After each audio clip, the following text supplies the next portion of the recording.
Welcome to study कर। दोस्तों आज हम डिस्कस करेंगे 25 सितंबर 2024 के मोस्ट इंपॉर्टेंट करंट अफेयर्स के क्वेश्चन। तो आप इस पूरे लेक्चर को बहुत ही ध्यान से लास्ट तक जोड़ देखिएगा। पहला और इम्पॉर्टेंट क्वेश्चन है, जगत गुरु संत तुकाराम महाराज के नाम पर किस एयरपोर्ट का नाम रखा गया है? आंसर हो जाएगा पुणे एयरपोर्ट का। तो पुणे एयरपोर्ट का नाम जगत गुरु संत तुकाराम महाराज के नाम पर नाम रखा जाएगा। तो महाराष्ट्र सरकार के मंत्रिमंडल ने पुणे एयरपोर्ट का नाम बदलकर जगत गुरु संत तुकाराम महाराज पुणे इंटरनेशनल एयरपोर्ट करने के लिए मंजूरी दे दी है। यहाँ पर बात हुई है संत तुकाराम की। तो दोस्तों संत तुकाराम एक प्रमुख संत और आध्यात्मिक कवि थे।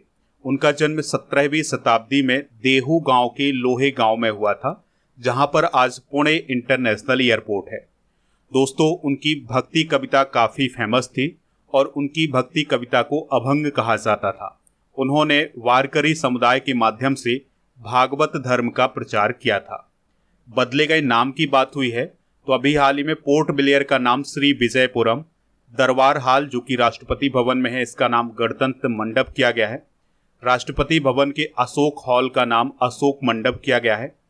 India Wolves housing finance company का नाम सम्मान कैपिटल लिमिटेड किया गया है। उत्तर प्रदेश के फुर्सतगंज रेलवे स्टेशन का नाम तपेश्वर धाम रेलवे स्टेशन किया गया है। महाराष्ट्र के दौलताबाद किला का नाम देवगिरी किला किया गया है।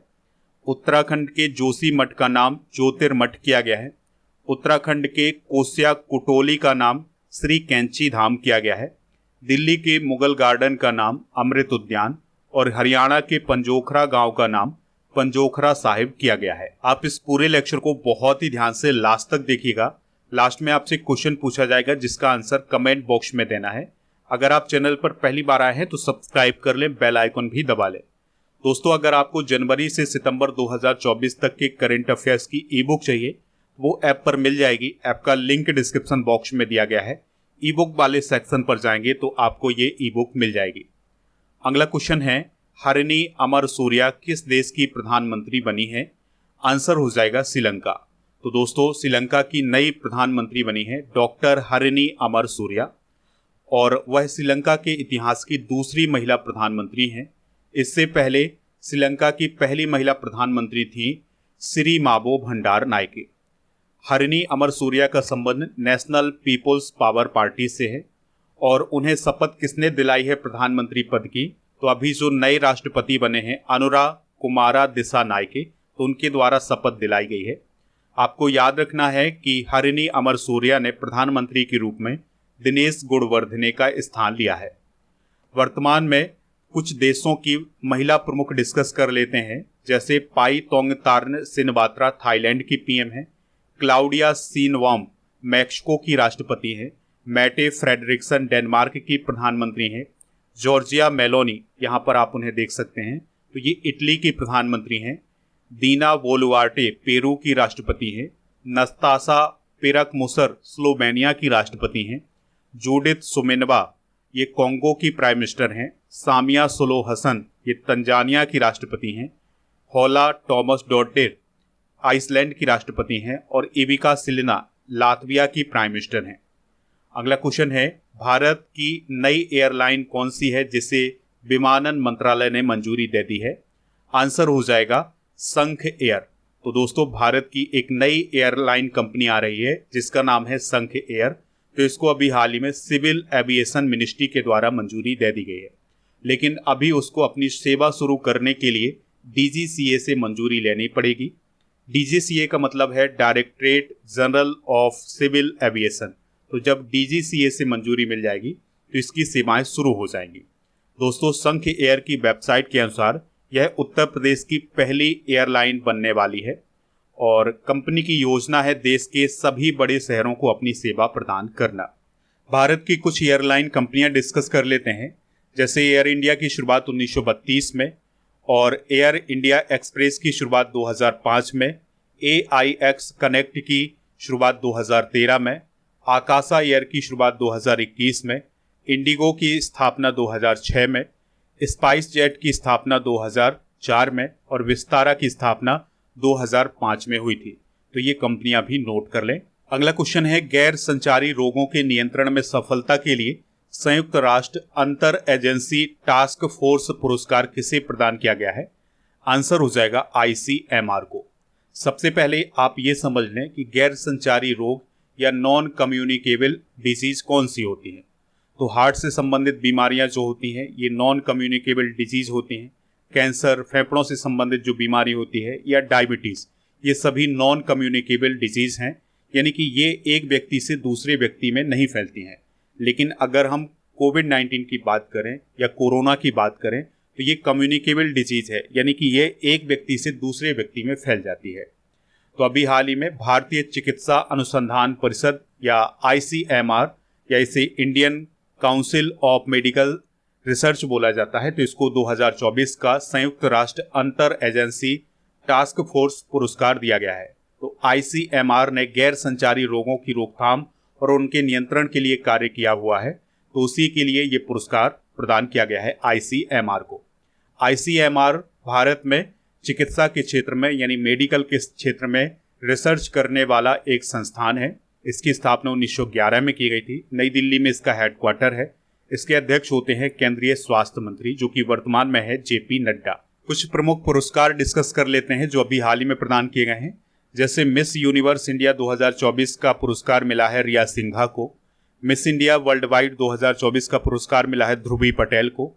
ICC player of the month अगस्त 2024 का पुरस्कार मिला है श्रीलंका के डुनित वेलालेज को। राजभाषा कीर्ति पुरस्कार 2024 वेल को प्राप्त हुआ है। सीमा 2024 में बेस्ट एक्ट्रेस क्रिटिक्स का अवार्ड मिला है ऐश्वर्या राय को। सिंगापुर साहित्य पुरस्कार 2024 मिला है प्रशांति राम को। स्वच्छ वायु सर्वेक्षण पुरस्कार 2024 मिला है सूरत को। लिंग विविधता पुरस्कार मिला है RINL को। राष्ट्रीय ई गवर्नेंस स्वर्ण पुरस्कार मिला है लैब मित्र को। रेमन मैग्सेसे पुरस्कार मिला है हायाओ मियाजाकी को। अगला क्वेश्चन है, अमेरिका के किस शहर में भारतीय वाणिज्य दूतावास खोला जाएगा? आंसर हो जाएगा बोस्टन और लॉस एंजल्स। तो इस क्वेश्चन का राइट आंसर हो जाएगा ऑप्शन नंबर C, यानी A और B दोनों। तो अभी प्राइम मिनिस्टर मोदी जी ने यह घोषणा की थी कि अमेरिका के बोस्टन और लॉस एंजल्स में 2 नए वाणिज्य दूतावास खोले जाएंगे। तो शहरों की बढ़ती भारतीय अमेरिकी आबादी को समायोजित करने के लिए ये वाणिज्य दूतावास खोले जाएंगे। दोस्तों, लॉस एंजल्स के बारे में आपको याद रखना है कि अमेरिका का ये मनोरंजन का केंद्र है और जो बोस्टन है ये अमेरिका का शिक्षा का केंद्र माना जाता है। लॉस एंजल्स में 2028 में ओलंपिक खेल भी आयोजित किए जाएंगे। इस पॉइंट को भी आप नोट कर लें। दोस्तों, वाणिज्य दूतावास क्या होता है? तो यह दूतावास से छोटा होता है। तो वाणिज्य दूतावास एक राजनयिक मिशन होता है और यह राजधानी के अलावा अन्य बड़े शहरों में भी होता है। देखिए, भारत की आबादी कई देशों में फैली हुई है, तो कई शहर ऐसे हैं जहां पर भारतीय बहुत अधिक हैं, तो उनकी मदद के लिए वाणिज्य दूतावास खोले जाते हैं अलग अलग शहरों में। अगर किसी देश के नागरिक दूसरे देश के किसी शहर में ज़्यादा घूमने जाते हैं या वहां पर ज़्यादा आबादी रहती है, तो ऐसी स्थिति में वाणिज्य दूतावास खोल दिए जाते हैं देशों के द्वारा। अमेरिका से रिलेटेड कुछ इंपॉर्टेंट करंट अफेयर्स डिस्कस कर लेते हैं। तो विनय मोहन क्वात्रा अमेरिका में भारत के राजदूत बने हैं। भारत और अमेरिका के बीच सांस्कृतिक संपत्तियों के समझौते पर अभी हाल ही में हस्ताक्षर हुए हैं। सी डिफेंडर्स अभ्यास 2024 का आयोजन भारत और अमेरिका के बीच हुआ है। भारत ने अमेरिका, जापान और दक्षिण कोरिया के साथ बायो फार्मास्यूटिकल गठबंधन शुरू किया है। भारत अमेरिकी संयुक्त सैन्य अभ्यास एक्सरसाइज टाइगर ट्राइम्फ 24 का आयोजन भारत के पूर्वी तट पर किया गया है। दक्षिण कोरिया, अमेरिका और जापान ने एक नया त्रिपक्षीय अभ्यास शुरू किया है जिसका नाम है फ्रीडम एज। अमेरिका की बात करें तो कैपिटल इसकी वाशिंगटन DC है। राष्ट्रपति हैं जो बाइडेन, उपराष्ट्रपति हैं कमला हैरिस और करेंसी है अमेरिकी डॉलर। यहाँ पर आप अमेरिका की लोकेशन देख सकते हैं। उत्तरी अमेरिका महाद्वीप में स्थित है कौन? अमेरिका। अगला क्वेश्चन है, 25वें आईफा अवार्ड समारोह 2025 का आयोजन किस शहर में किया जाएगा? आंसर हो जाएगा जयपुर। तो देखिए, 2024 का आयोजन अभी सितंबर में ही किया जाना है, लेकिन ये जयपुर में नहीं होना है। अगले साल की बात की जा रही है, यानी 2025 की बात की जा रही है। तो दोस्तों, 2025 में आईफा अवार्ड समारोह का आयोजन कहाँ पर किया जाएगा? जयपुर में किया जाएगा। ठीक है। तो इस समारोह में डिजिटल मनोरंजन फिल्मों और OTT सामग्री में उपलब्धियों को मान्यता देने के लिए आईफा डिजिटल पुरस्कार भी दिए जाएंगे, यानी कि ये 2025 में दिए जाएंगे। तो अभी जो आईफा अवार्ड समारोह होना है 2024 का, ये अबू धाबी में होना है। तो अभी सितंबर में ही आयोजित किया जाएगा 24वां आईफा अवार्ड समारोह, तो ये अबू धाबी में होगा, बाकी 2025 का जयपुर में होगा। आईफा की बात करें तो इसे international Indian film academy award भी बोला जाता है और यह फिल्मों के लिए हर साल दिए जाने वाले पुरस्कार हैं।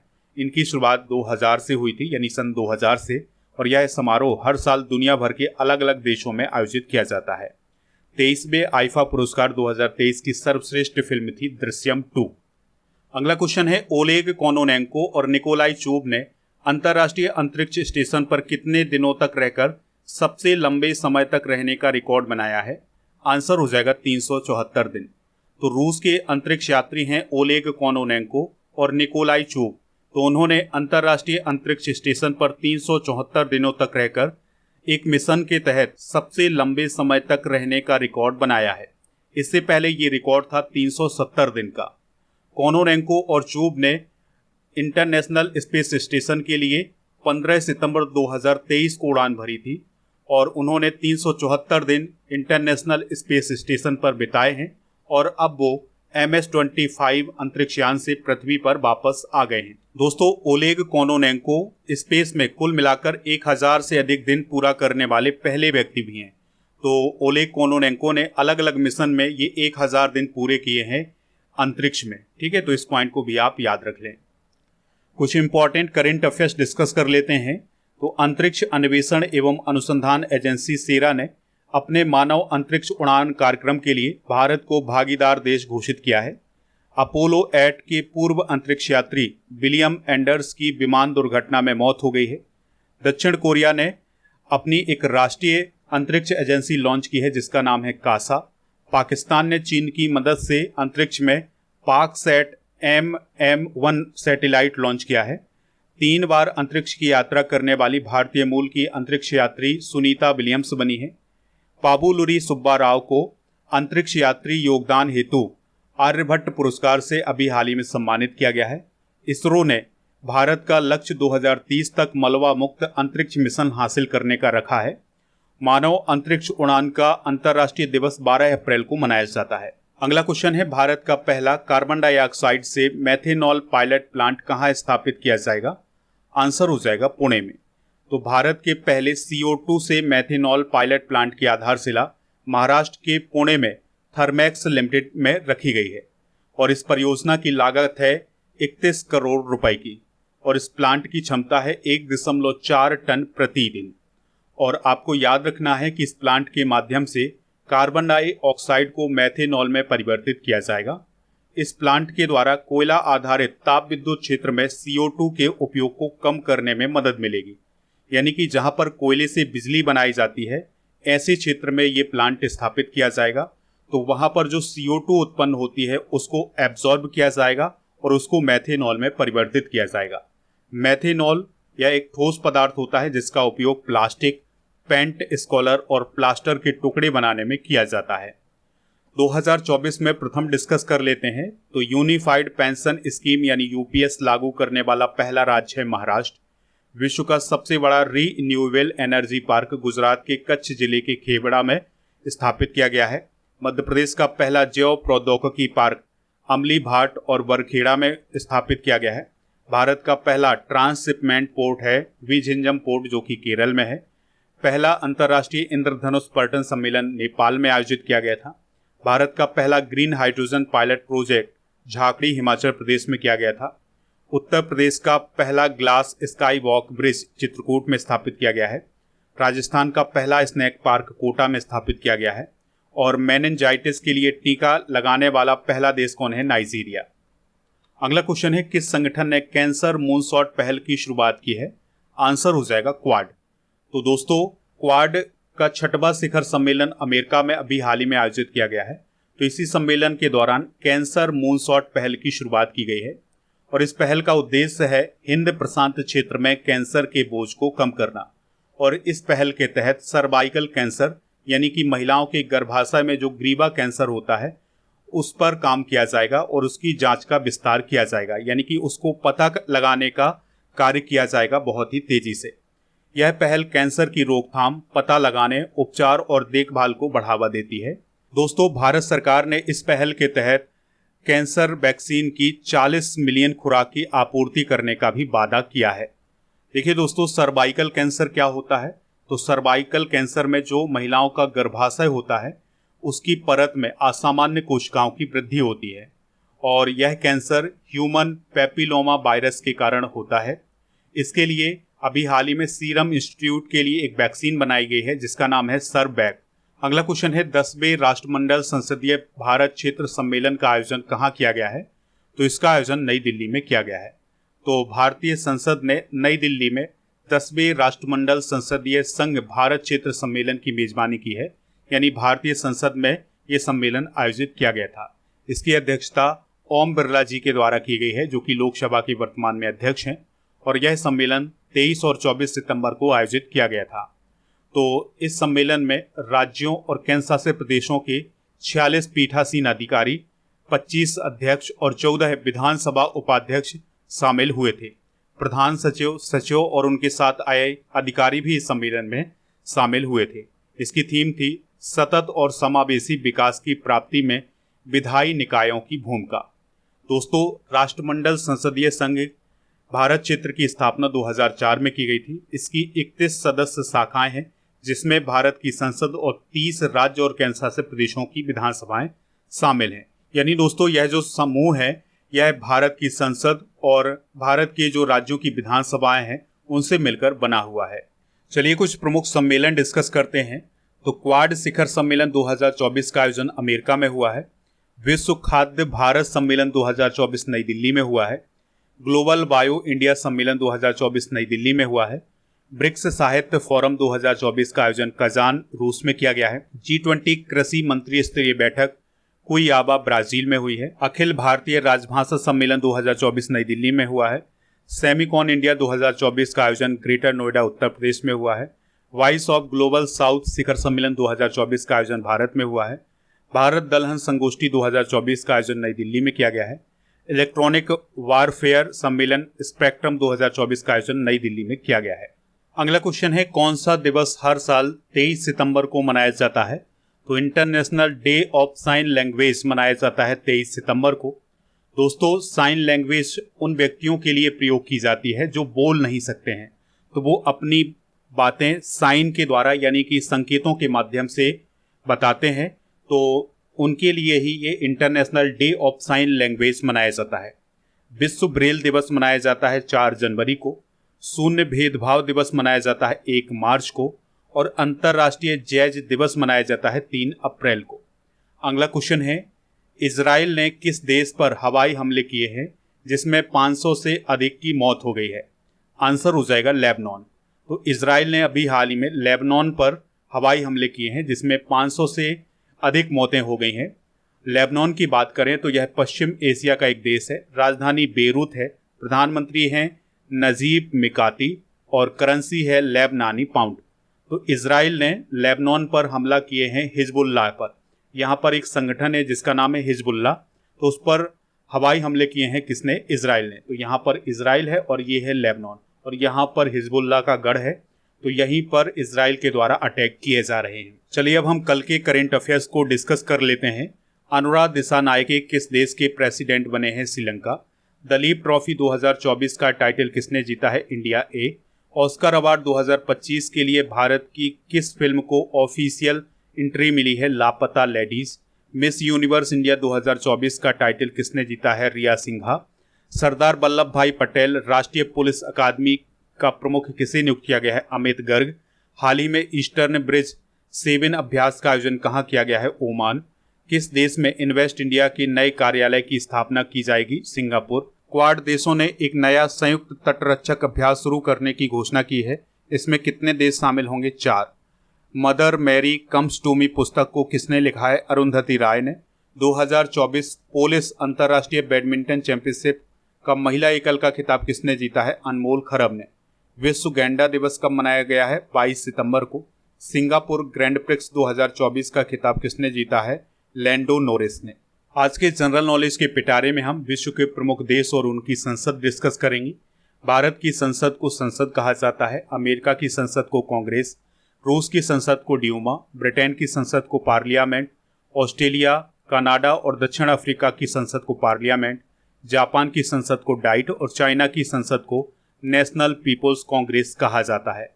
पाकिस्तान की संसद को नेशनल असेंबली, अफगानिस्तान की संसद को शोरा, नेपाल की संसद को राष्ट्रीय पंचायत, बांग्लादेश की संसद को जातीय संसद, म्यांमार की संसद को प्यू दांगसो हलुताव कहा जाता है। भूटान की संसद को गे लियोंग सोखांग कहा जाता है। श्रीलंका की संसद को श्रीलंका पार्ली अमेंथुबा कहा जाता है। मलेशिया की संसद को दीवान निगारा और मालदीव की संसद को मजलिस कहा जाता है। अब हम अगस्त 2024 के करंट अफेयर्स के क्वेश्चन डिस्कस करेंगे। 70वें नेशनल फिल्म अवार्ड 2024 में बेस्ट फीचर फिल्म का अवार्ड किसे दिया गया है? अट्टम को। इसरो के द्वारा EOS-8 सैटेलाइट किस रॉकेट से प्रक्षेपित किया गया है? SSLV-D3 से। जम्मू कश्मीर में कितने साल बाद विधानसभा चुनाव आयोजित किए जा रहे हैं? 10 साल बाद। पाई तोंग तार सिनवात्रा किस देश की PM बनी है? थाईलैंड। साइंटिस्ट RN अग्रवाल का निधन हो गया है, उन्हें किस मिसाइल का जनक माना जाता है? अग्नि मिसाइल। पेरिस पैरालंपिक 2024 के लिए भारत का कितने खिलाड़ियों का दल भेजा गया था? 84। जम्मू कश्मीर के स्पेशल DG कौन बने हैं? नलिन प्रभात। डेंगीयाल किस रोग की वैक्सीन है जिसका तीसरे चरण का क्लिनिकल ट्रायल शुरू किया गया है? डेंगू। कृषि मंत्री शिवराज सिंह चौहान ने किसानों के लिए कौन सा रेडियो कार्यक्रम शुरू किया है? किसान से बात। एम्पिल तूफान ने किस देश को प्रभावित किया है? जापान को। दोस्तों, कल के करंट अफेयर्स में आपसे ये पूछा गया था कि रणजी ट्रॉफी का संबंध किस खेल से है, तो उसका संबंध क्रिकेट से है। तो लगभग सभी लोगों ने इसका आंसर क्रिकेट बताया हुआ है। स्टडी करके ऐप को आप डाउनलोड कर लें, वहां पर आपको पेड कोर्स, ई बुक ये सभी मिल जाएगा, PDF वगैरह भी यहीं पर आपको मिल जाएंगी। इसके अलावा टेस्ट पास मिलेगा ऐप पर। तो टेस्ट पास में 3000 से अधिक टेस्ट हैं और इस टेस्ट की वैलिडिटी है 1 वर्ष की, तो इसको आप वहां से प्राप्त कर सकते हैं। आज का क्वेश्चन है आपके लिए, जॉर्जिया मेलोनी किस देश की PM है? जो भी इसका राइट आंसर हो कमेंट बॉक्स में जरूर बताएं। ऐप पर दोस्तों आपको अगस्त 2024 के करंट अफेयर्स की ई बुक मिल जाएगी। इसके अलावा टेस्ट सीरीज वाले ऑप्शन पर जाएंगे तो डेली करंट अफेयर्स का टेस्ट और मॉक टेस्ट मिल जाएंगे। इसके अलावा ई बुक वाले सेक्शन पर जाएंगे तो करंट अफेयर्स की ई बुक के अलावा GK की ई बुक भी आपको यहाँ पर मिल जाएगी। दोस्तों, PDF के लिए आप हमारे टेलीग्राम चैनल को ज्वाइन कर लें। तो टेलीग्राम पर सर्च करेंगे स्टडी कर ऑफिशियल, तो चैनल आ जाएगा, ज्वाइन कर लेंगे तो PDF भी मिल जाएगा। स्टडी करके व्हाट्सएप चैनल को आप ज्वाइन कर सकते हैं। इसके अलावा इंस्टाग्राम पेज को भी फॉलो कर सकते हैं। इन सभी का लिंक डिस्क्रिप्शन बॉक्स में दिया गया है।